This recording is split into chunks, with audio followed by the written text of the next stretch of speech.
How many times has it happened to you to get stuck in thoughts that seem to repeat themselves endlessly? We refer to these as thought loops.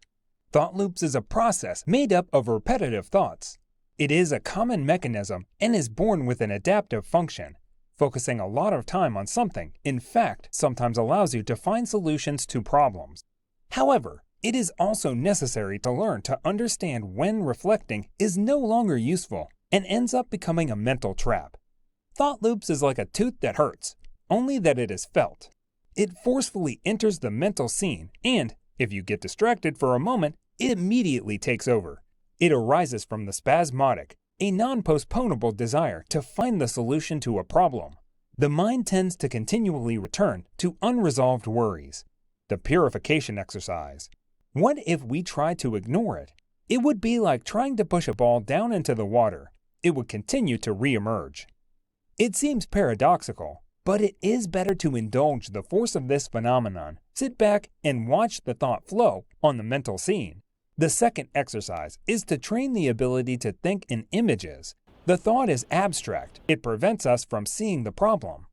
Therefore, the idea of making a diagram or a drawing of fixed thought is valid.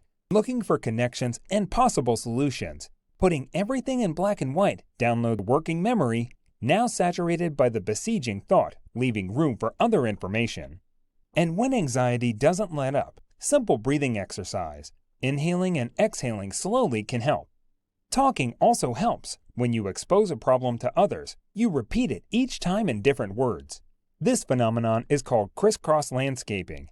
It means passing and going over the same point many times, tracing different trajectories each time. Then the space of the problem is revisited from different points of views. All the details of the story are collected and analyzed, putting them in relationships. This makes thinking more flexible and a solution is reached sooner. However, the interlocutor must not give advice, but basically adopt an attitude of empathetic listening. Here are some practical tips to avoid or reduce thought loops.